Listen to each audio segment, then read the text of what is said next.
You're listening to Flaunt. Find your sparkle and create a life you love. After infidelity or betrayal, have you been betrayed by life, your body, or someone that you love? You're not alone. No matter what you've been through, Naked Self-Worth helps you regain confidence, joy, and enthusiasm so you can create a life you love and flourish. Tune in weekly and learn how.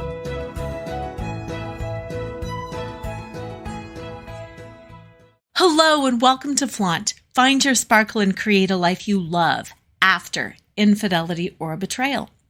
I'm Lora Cheadle, and I am an attorney and betrayal recovery coach who believes that betrayal uncovers the truth. It uncovers the truth of what our cheating partner was doing, absolutely, but more importantly, it uncovers the truth about us.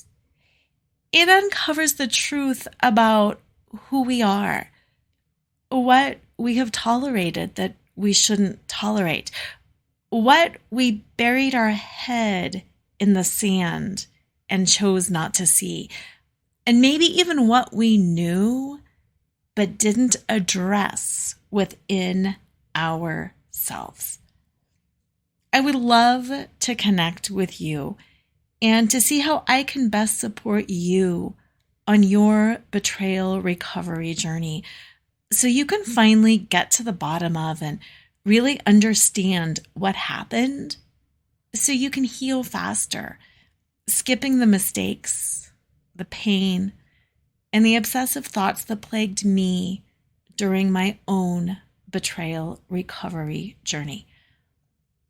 Today, we are going to talk about the difference between coaching and counseling, between therapy and coaching and all of those good things, and between a lot of the difference between a lot of the different tools out there, so you can have a better understanding of what the tools are, why you might use them, and determine for yourself what you need most right now.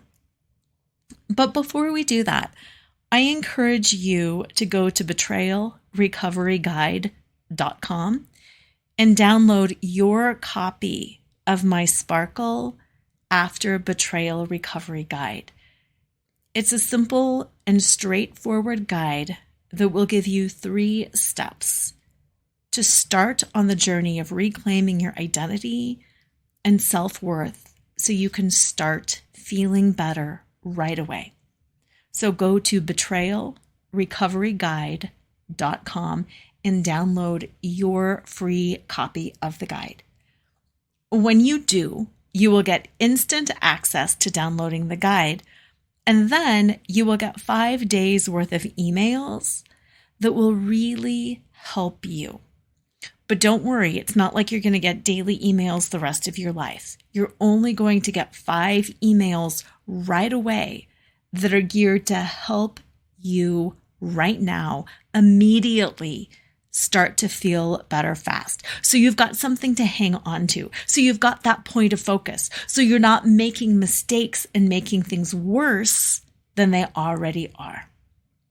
From there, if you'd like to reach out to me and connect, I would honestly love nothing more than to sit down with you one-on-one and to help. Because I know how it is.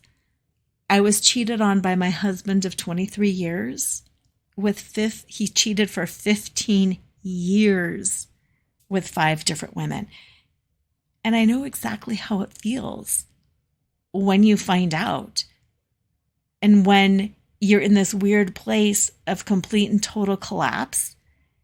And at the same time thinking there's so much to do and I have so much to figure out and I don't know what to do. It's that tension between overwhelm and complete shutdown. And I can help you navigate that no matter what stage of the journey you are in. So again, betrayalrecoveryguide.com. That'll give you instant access to the download, put you on my list, and you can reach out to me right away and we can get you an appointment. But for now, let's talk about what is a fair recovery. Why is a fair recovery so hard? What is the difference between an affair or a betrayal recovery coach and a counselor. We're going to talk about the difference between coaching and counseling, figure out, is therapy or coaching better? And we're also going to talk about some of the different tools. And when we're done talking about the difference between coaching and counseling and some of the different modalities, I'm going to end this show with kind of a sample layout as to what happens in a coaching session. And I'm going to ask you several of my favorite coaching questions so you can start getting the feel for why it helps and how it allows you to feel better and to start making sense of your situation and to start accepting things unconditionally as they are, not as you wished they would be. Okay, so starting from the very beginning, what is affair recovery? Well, affair recovery is the process of finding your footing again after an affair. As you probably, sadly, already know, when you find out about your partner's infidelity, it's horrible. It pulls the rug out from under you and it shatters your entire reality. It shatters your view of yourself, your view of the marriage. If you've got kids, it changes your view of the family. And it completely guts you because it touches every single area of your life, emotional, financial, sexual, every area of your life. So affair recovery is just the process of grounding in your new reality, learning how to accept that new reality so you can go forward healthily and happily into the future. Now, I want to break this down a little bit. I said affair recovery is the process of learning to accept your new reality. There are different philosophies around affair recovery. Some lean heavily into forgiveness. And although I think forgiveness is definitely important, I think that is something that comes down the line. I truly believe that before we can forgive ourselves or anybody else, we have to come to that place of acceptance. And for me, and for many of the people that I work with, acceptance is hard. Have you ever thought, I wish I could just wake up and this would all go away? I just wish this hadn't have happened. I wish I didn't know.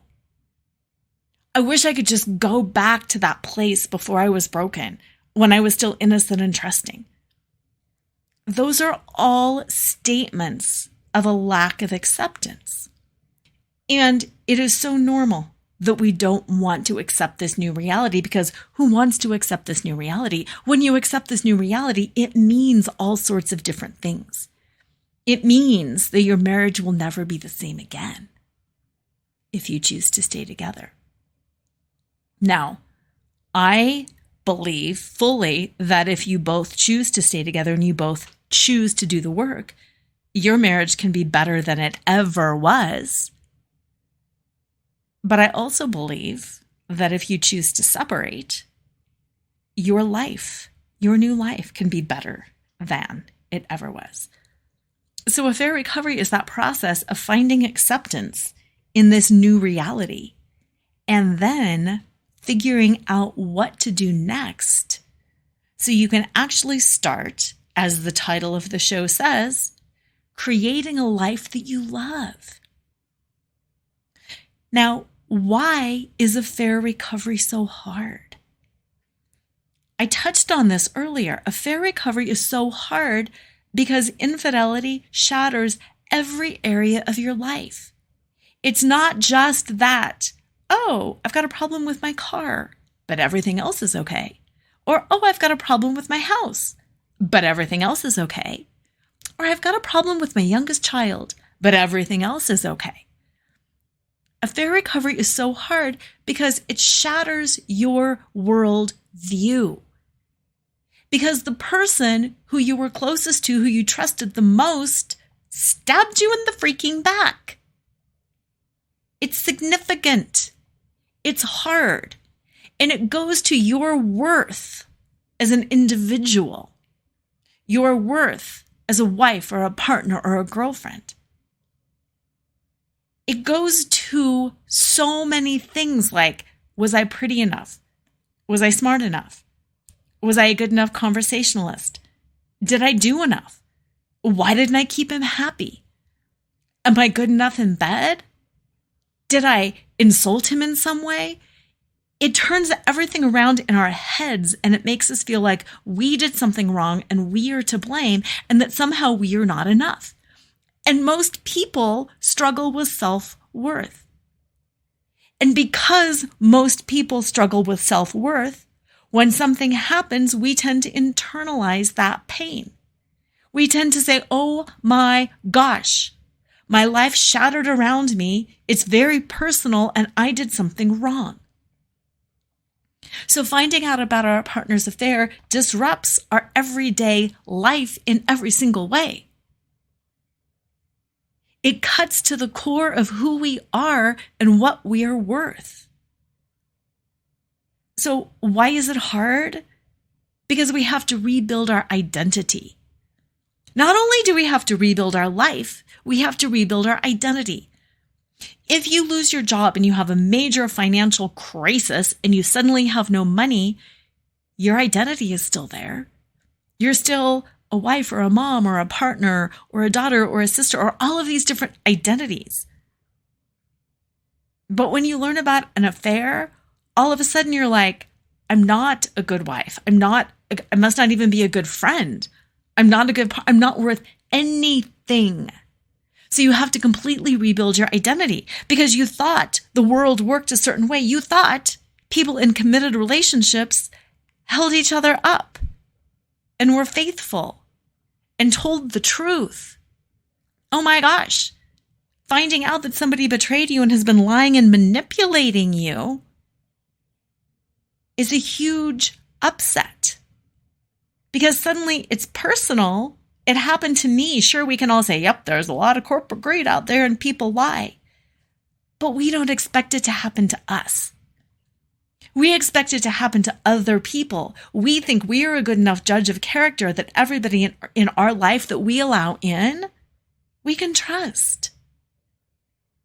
So why is it so hard? It's so hard because we have to rebuild our identity and our self-worth from the ground up. And when I said earlier that betrayal uncovers the truth, it uncovers the truth of how stable we are within ourselves. And let me just call this like it is. Nobody has that kind of rock solid self-worth until, and there's a big until, you go through something like this. Nobody has that kind of rock solid self-worth until they go through something like this and they get the help that they need and they do the work. That is when you develop a rock solid sense of self-worth. So with that said, yes, affair recovery is hard.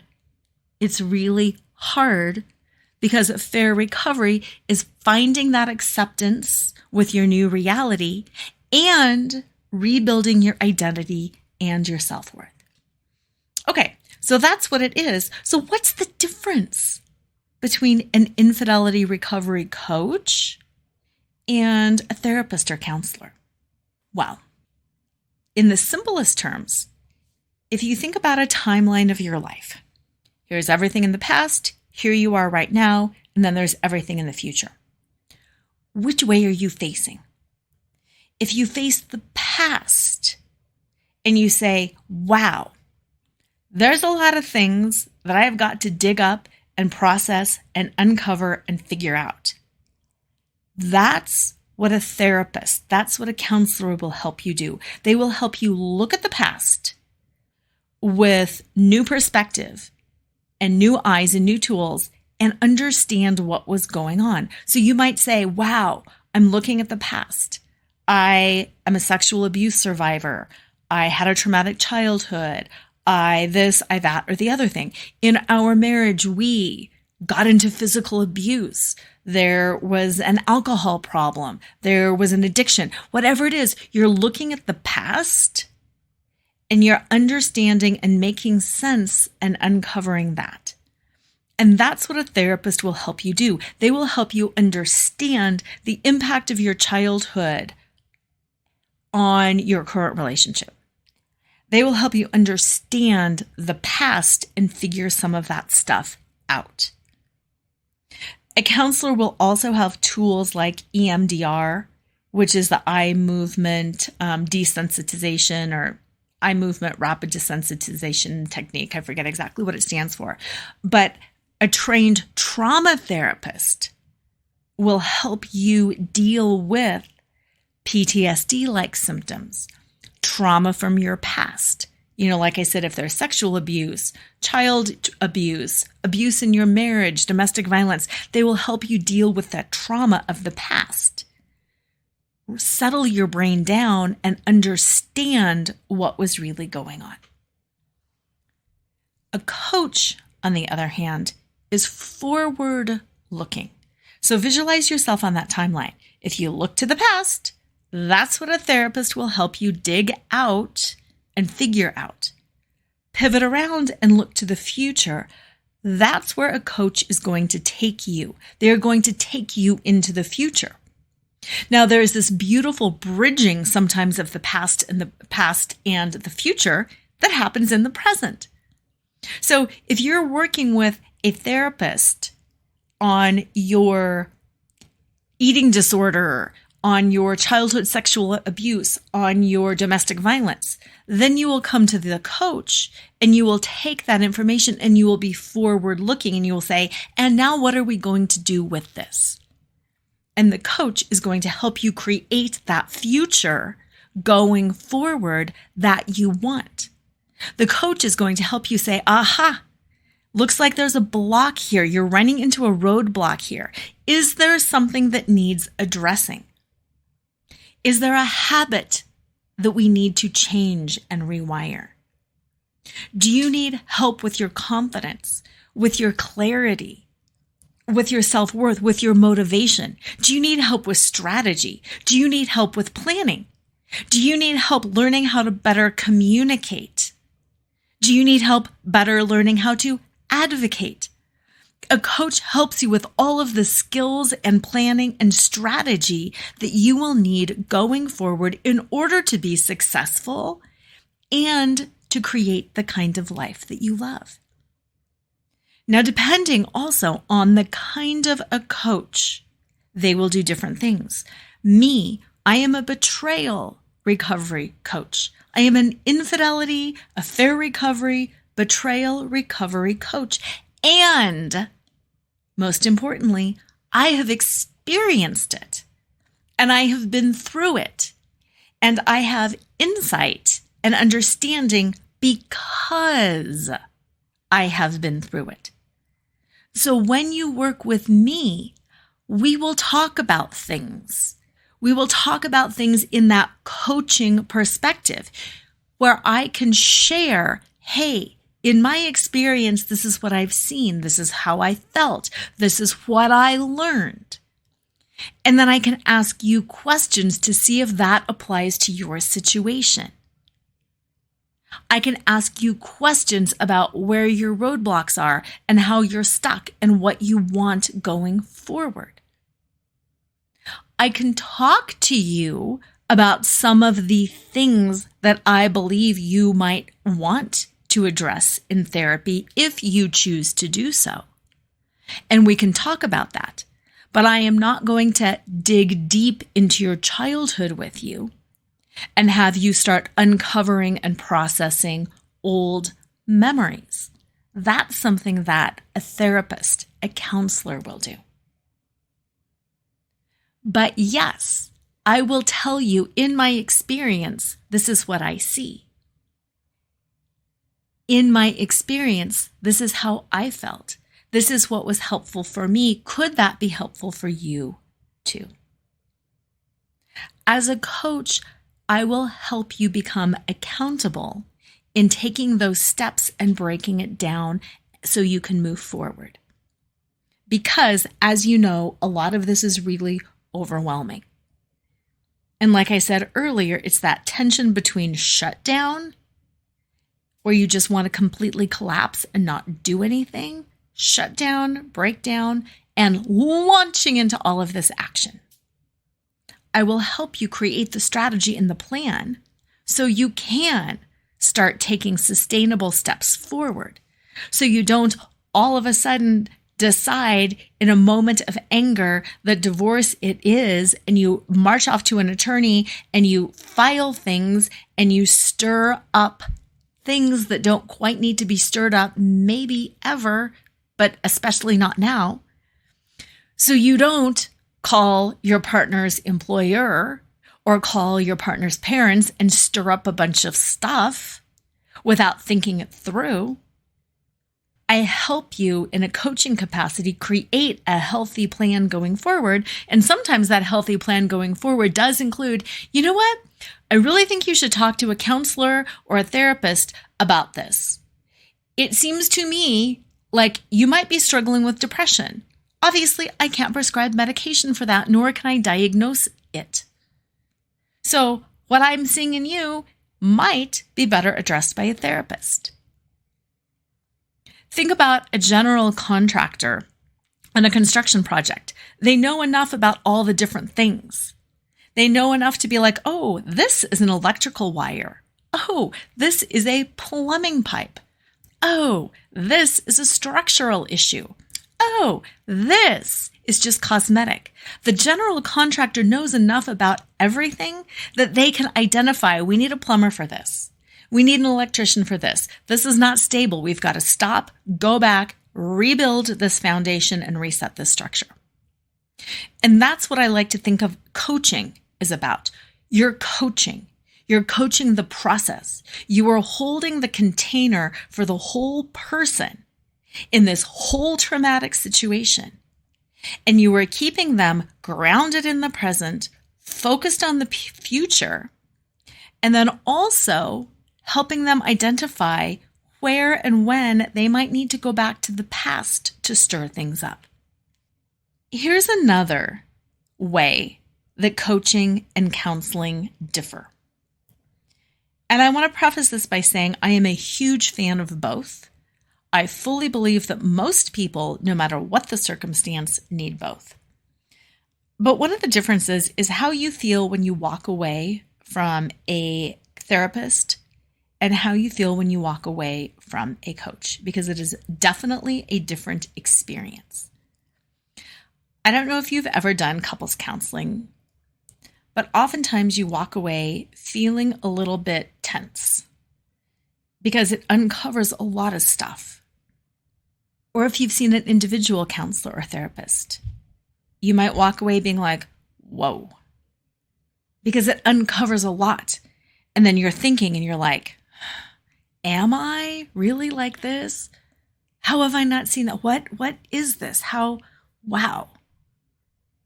And you kind of leave with that deep sense of, I've got a lot to think about. Most people, many people, do not leave a therapy session like walking on sunshine, bouncing around, so excited for that next step. And I'm not saying that in a bad way. We need both. We need to uncover, we need to make sense of, and we need to heal the past. But oftentimes that's how people tend to leave counseling or therapy sessions.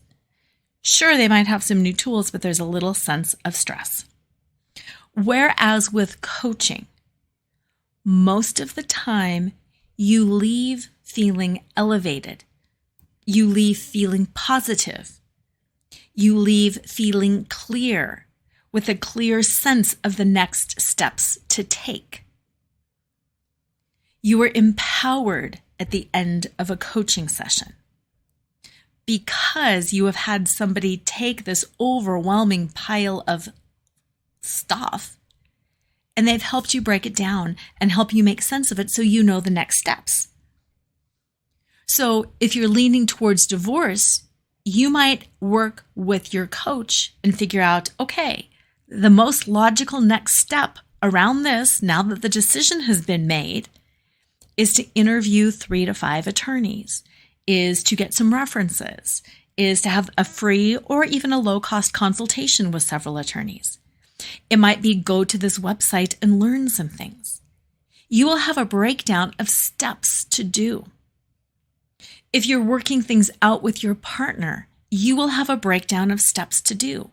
One of the things that I do with my coaching clients all the time is I help them create safe and sacred spaces to have conversations with their partner.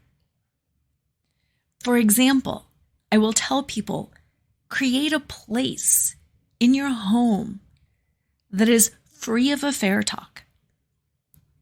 For example, never talk about the affair in your bedroom if you're still sleeping together, or never talk about it in the kitchen if that's the place where you are used to coming together and creating meals together. Create sacred space where you don't talk about the affair. Create some rules around when you talk about the affair and how you talk about it. Ask for permission to talk about it. Make sure you have each other's undivided attention, and then go to that sacred spot that you have talked about already that is your sacred discussion spot. Those are the tools that I will give you, the steps that I will give you, so you can move forward on this healing journey. And that's what that coaching is about.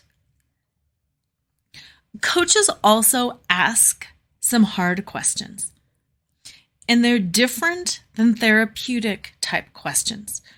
Coaching questions are really designed to help you look at yourself and your situation a different way. Because we all have blind spots. We all have blind spots. And unless you have somebody who is very neutral and objective, helping you think of the answer to a question, you are always going to have those blind spots. You're probably saying, what do you mean, Laura? Wait, what? Here's what I mean by needing a coach to have you ask questions. If a friend just calls you up on the phone one day and says, I don't like how he treats you, how you will probably feel is a little bit defensive. What do you mean? You don't see it when he's really, really good. Well, you didn't see what happened right before that, blah, blah, blah, blah, blah, and you'll feel a little bit defensive. However, when you've got a coach that you're working with and that you trust, ask you a question such as, do you feel comfortable when he speaks to you that way? Or what would you think if you saw a friend tolerate that behavior from their partner? It just enables your brain to think about the situation a little bit differently. In that same vein, in my coaching package, what I do is I encourage my people to send me a Voxer. A Voxer is just a little voice message.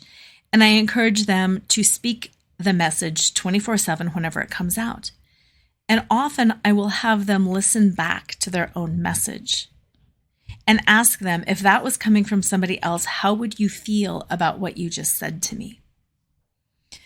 A coach helps you find a different perspective in the situation and a different perspective in yourself, as well as helps you break down those most immediate next steps and helps you keep that goal in mind. Like, this is what you want to accomplish. This is how you want to feel. This is who you want to be. Which kind of begs the next question. Is therapy or coaching better? Well, it really depends on who you are and what you need. And like I said earlier, I really think it's ideal to be able to have both. Because we all have things from our past that color the way we behave and process information. And when we can start understanding things like our attachment style and the impact of trauma, it helps us understand ourselves and it helps us change our behavior. But there is also nothing better than really having a coaching partner who is integrated into your everyday life, holding your hand, walking by your side, and helping you move forward into the future that you want. So you don't trip and fall and stay down for too long. So you don't go off track and go down a rabbit hole. So you don't start making a bunch of mistakes along the way that then you have to go back and correct. The other thing is, it really depends on what you need right now in the moment. Because along the time frame, sometimes you really need to be introspective and you need to go back to the past. Sometimes you're like, I'm just dealing with so much. I just need a clear, level future. I just need to feel better right now. So knowing what you need in each moment can also help. All right, what I want to do now is go through some of the different modalities that I use, that other people use, so you can get a better handle on what they are, why they are useful, and what they can do for you. First and foremost, one of the things that I am really passionate about is using the body to process emotion. I am a certified somatic attachment therapist. And what that means is I understand that the body keeps the score. I understand how emotion fills up our bodies and how we need to use our bodies to help move that energy. Because emotion is just energy. Upset feelings, they're all energy. And I know you've probably had that experience where you've got a headache, where you literally feel like your head is going to explode, or where you're so upset that you're shaking. That's the energy in the body that is building up and it needs to come out. And when we stuff it down, we hurt our organs. We hurt our bodies physically. So we need to use movement to get it out. I do a variety of things. I do things just like shaking your hands like a shimmy, shaking your shoulders, shaking your hips, things like that. Sometimes just shaking it off. You know, the Taylor Swift, shake, shake, shake it off. That really does work if you're physically shaking. Think about when our bodies shake naturally.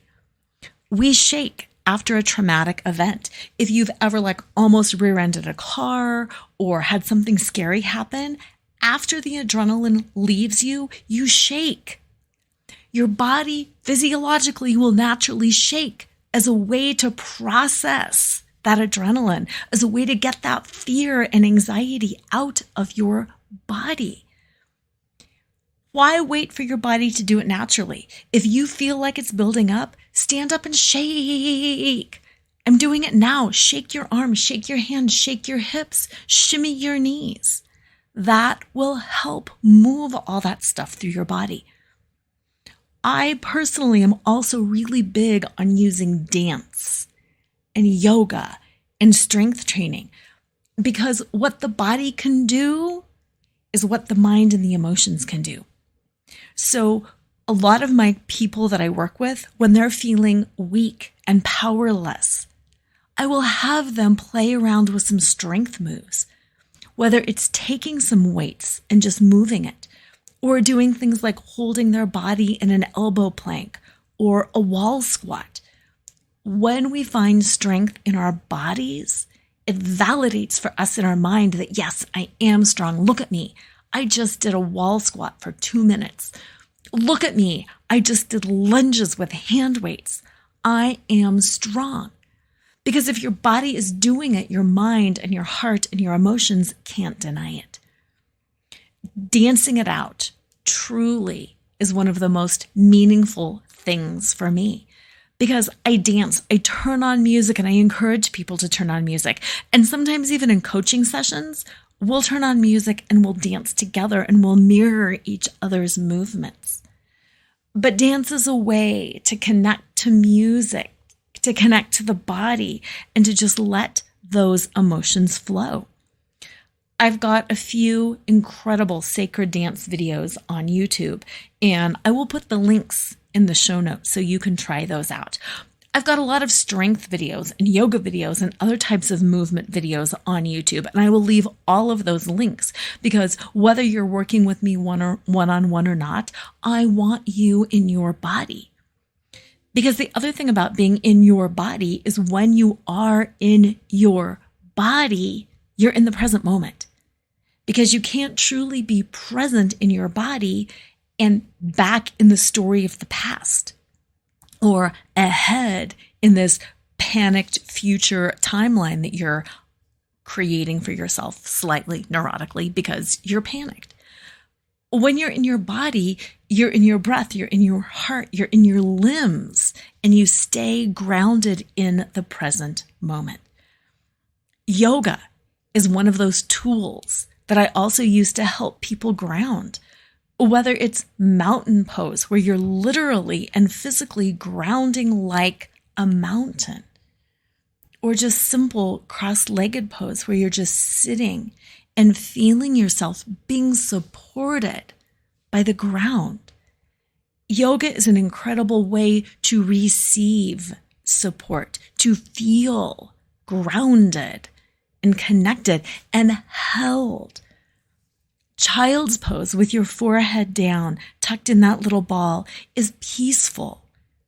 It's calming, and it will help calm your nervous system.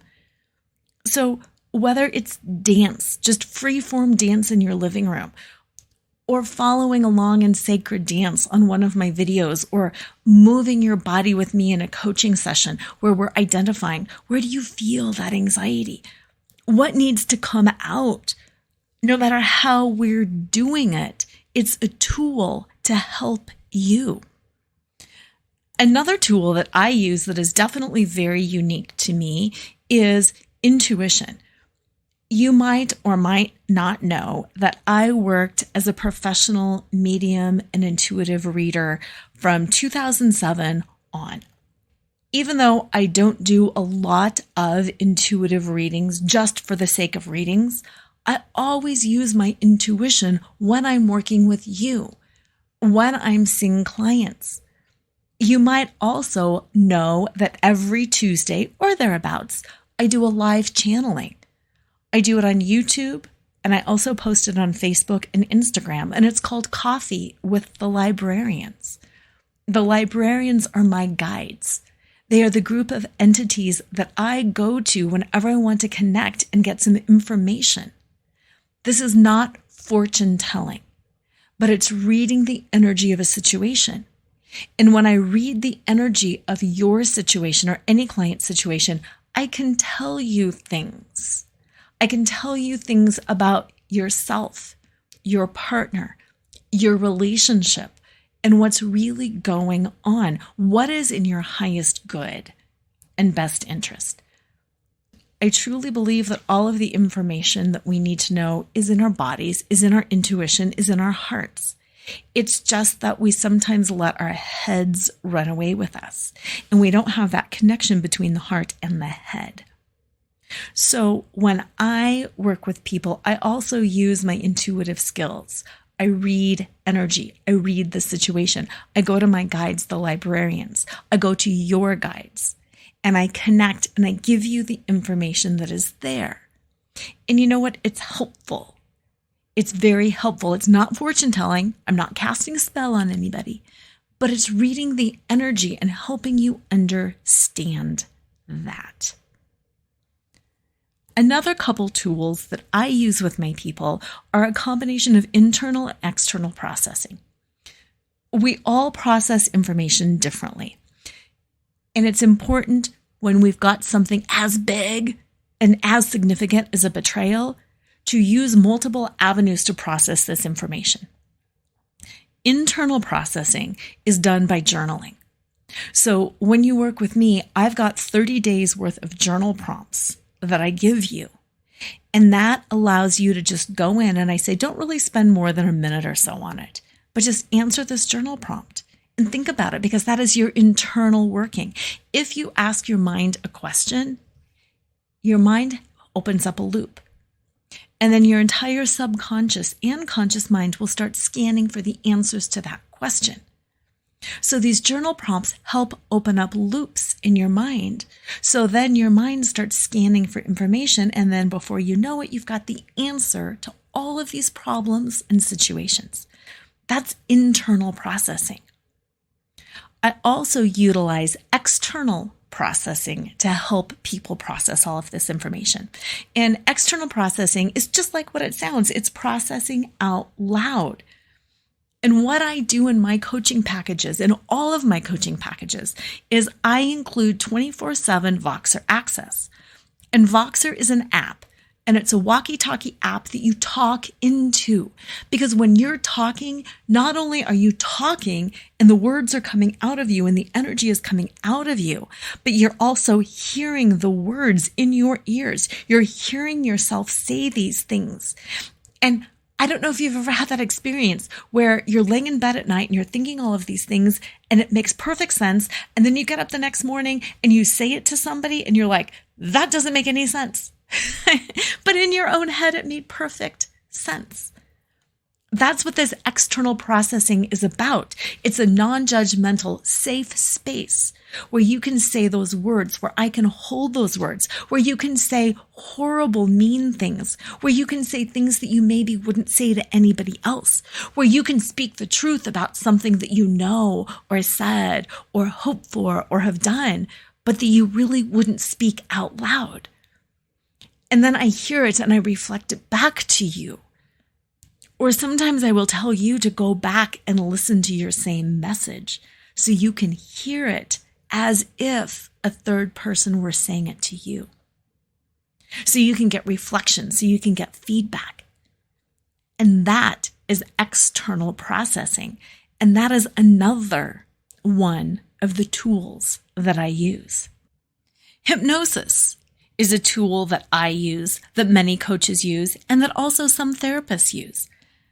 Hypnosis is a technique that helps you rewire your brain very quickly, and very efficiently.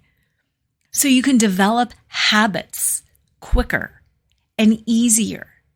So you really can making the changes that you desire. I use a lot of hypnosis in overcoming obsessive thoughts. I use hypnosis to help people deal with their toxic partner, to help people integrate the past and the present, to help them understand how they want to feel in the future. Many people use hypnosis. It's a tool, and it is a tool that will help you create new habits quickly and easily. And it's a tool that will help you feel better immediately. And I do mean immediately. So understanding that a therapeutic intervention might leave you feeling drained and exhausted in the short run, and understanding that hypnosis will make you feel better immediately is good to know. If you're already feeling heavy and down and you've done a lot of work and you've read a lot of books and you've listened to 200 podcasts, a therapeutic intervention might not be the best thing for you right in this moment. Maybe a session of hypnosis to help you integrate that, to relax and to free yourself from some of those burdens. That might be the best thing. Knowing what the tools are and how they help is invaluable. And again, when I likened the job of a coach to that of a general contractor, that's something you want to be aware of when you're selecting a practitioner to work with. But you want to find somebody who understands the benefit of all these different things and the reasons of all these different things. You want somebody who is not afraid to refer you out, because there are so many people out there that can help. And there's also a lot of people out there who can hurt. But one of the things that I am always telling my people, I highly, highly advise that they find somebody who is trauma aware. Infidelity, betrayal is a huge trauma. And you absolutely need somebody who understands the impact of trauma on the brain. Trauma impacts the brain differently. And if you have somebody who is a well-meaning, well-educated therapist, counselor, coach, anybody who does not have some understanding of trauma, it can actually be very detrimental. So that is a question that I want you to ask anybody that you work with. What do you know about trauma? Are you trauma aware? Are you trauma informed? What do you know about trauma? Because your job in selecting professionals to work with is to find the right people who will keep you safe. Because there are so many well-meaning people out there who have not experienced infidelity, who have not experienced betrayal, who do not understand trauma, and what they do can hurt you. If you have somebody that is preaching and advocating for forgiveness first, that completely shuts you down. That completely invalidates your experience of grief and being victimized. No, you do not have to be a victim your whole life. But you know what? You absolutely need to go through that grief process. You need to understand that you were victimized, and you need to feel that. And if you spiritually bypass and short circuit and don't feel all of that first and move straight to forgiveness, you're setting yourself up for failure. You're setting yourself up for depression. You're setting yourself up for anxiety. You're setting yourself up for a whole host of other things because a well-meaning person pushed you too fast. So throughout this process, yes, I want you to get help. But yes, I also want you to stand firm in where you are at. Whether it's a coach asking a coaching question, what are you afraid of that you're not willing to admit is one of my favorite coaching questions. What are you afraid of that you're not quite ready or willing to admit? A lot of stuff comes up. I'm not quite ready to admit that. I don't think this is going to work. I don't think I want this relationship. It's okay to say I'm not willing or ready to admit to it yet. Just acknowledge that it's there. And don't allow anybody to push you before you're ready. Especially around staying or leaving. A betrayal is a huge trauma. It's a huge shock to the system. And it could take you a couple of years to figure out if you want to stay, if you want to go, how you want this next vision of your life to be, what you want to include in the next chapter, who you want to include in the next chapter. A really good coach will help you create that white space and will help you advocate on behalf of yourself and your needs. A fair recovery, as I stated at the beginning, is the process of coming to terms with what happened. It's the process of accepting your new reality and figuring out what you need to do going forward and figuring out what that forward really looks like. And if you think back to graduating from high school, going to college, choosing a major, it was really hard to do for most of us. We were like, I don't know, I think I want to do this, and then maybe I don't want to do that. And colleges are good at holding space for kids and saying, here's general ed. Try all of these different classes. Try some math, try some science, try some social studies, and figure out what you like and what you're good at. And then, after 2 years of general ed, then it's really time to niche down and to specialize. And that's the process of coaching. It's holding that space so you can have everything: your fear, your anger, your grief, your pain, your trauma, your whole situation and your whole self seen and held in a safe space where somebody can tell you, here's some tools that might help. Let me just hold space and let me hold that vision. Or let me help you create that vision. Because until we know where we're going, we can't get there. We are going to wrap up this show with a series of some of my favorite coaching questions, so you can really get a feel for what coaching is like and why it is valuable. And if you'd like, you can even write down these questions and then journal the answers either tonight, right before you go to bed, or first thing in the morning. And I usually ask the people that I coach to do their journaling either last thing at night or first thing in the morning, because the state of the brain at that time of the day is the best time to come up with answers and to create changes. And here's why.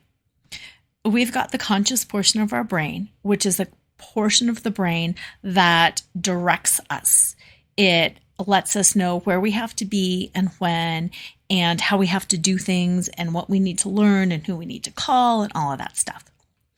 Then we've got the subconscious portion of the brain, which is actually the largest portion of our brain. And it's the portion that runs our life on autopilot. So when you're getting ready in the morning, you're going to brush your teeth, you're going to wash your face, you're going to do all of these things without a lot of conscious thought. You know how to pick up your toothbrush, you know how to put on toothpaste, and you always brush your teeth in the same pattern. That's because of subconscious programming. Because you're not thinking, how do I put toothpaste on the toothbrush?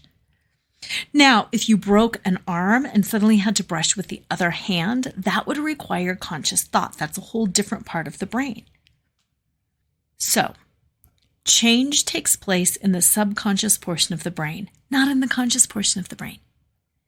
If change took place in the conscious portion of the brain, it would be easy. We would decide, I'm not going to eat sugar anymore, and then bam, we would not eat sugar anymore. We would decide, I'm never going to nag. I'm never going to overeat. I'm never going to miss a workout. I'm never going to whatever it is. And we would never have a problem changing it. New Year's resolutions would be a thing of the past because we would just decide and everything would change. Ta-da! And it would be amazing. But because it's the subconscious mind that runs the show, it's the subconscious mind that has all those patterns and habits stored. When we need to change the subconscious mind.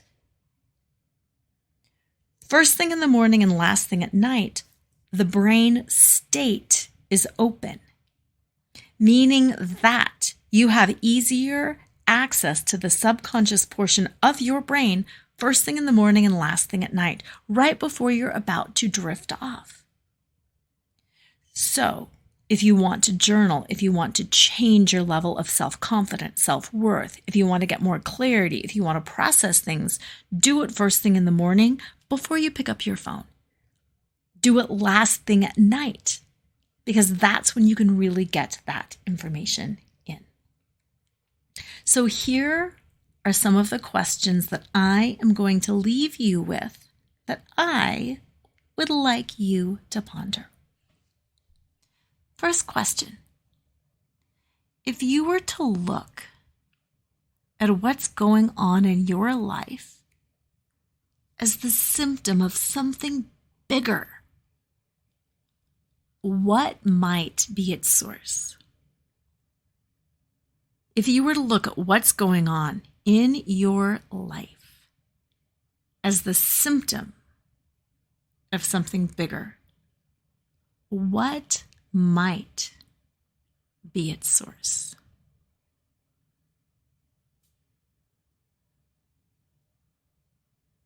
Take the time you need to write that down and then journal it a little bit later. Next question. What impact is the way you are thinking about the affair having on you? What impact is the way you were thinking about this affair having on you? Which kind of begs a deeper question. How are you thinking about this affair? Are you thinking about it as the worst thing that has ever happened? Are you thinking about it is the best thing that has potentially ever happened? Are you thinking about it as the most destructive thing that has ever happened, the most horror? How are you thinking about this affair? And what is the impact of the way you are thinking about this affair having on you?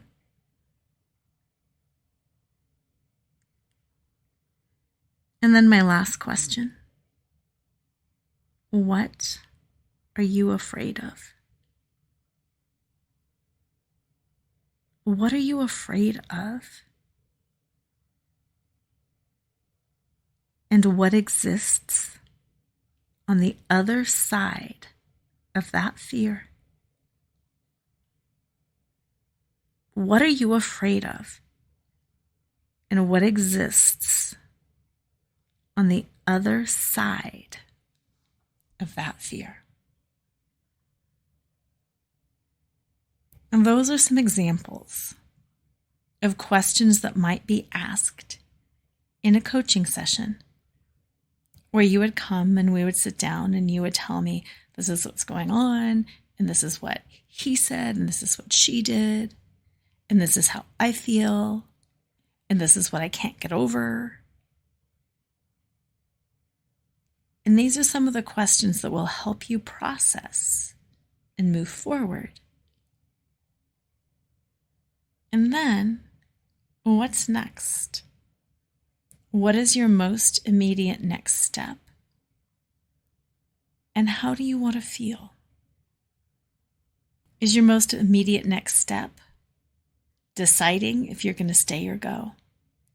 Is your most immediate next step allowing yourself space and time to grieve? Is your most immediate next step finding a place to live? What is your most immediate next step? And how do you want to feel making that most immediate next step? Do you want to find a place to live with confidence and peace? Do you want to decide whether to stay or whether to go with clarity and calm? What is that most immediate next step, and how do you want to feel when you make it? And then what are the questions to uncover the blocks that are preventing you from making that decision and feeling that way?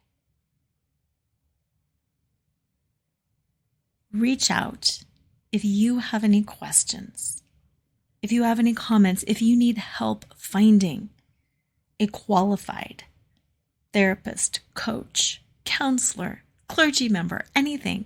If you've got questions about different modalities or techniques, if something really works or really doesn't work, I am happy to help you sort through that.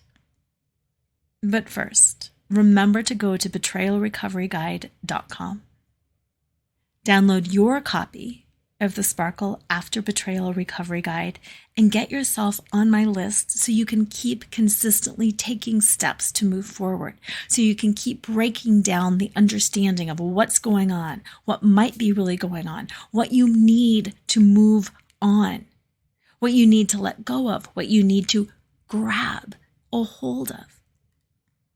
Whatever it is, I am here. I can help. And as usual, always remember to flaunt exactly who you are, because who you are is always more than enough. Tune in next time to Flaunt, Find Your Sparkle, and Create a Life You Love After Infidelity or Betrayal with radio host and live choreographer Lora Cheadle every Wednesday at 7 a.m. and 7 p.m. Eastern Time on syndicated Dream Vision 7 radio network.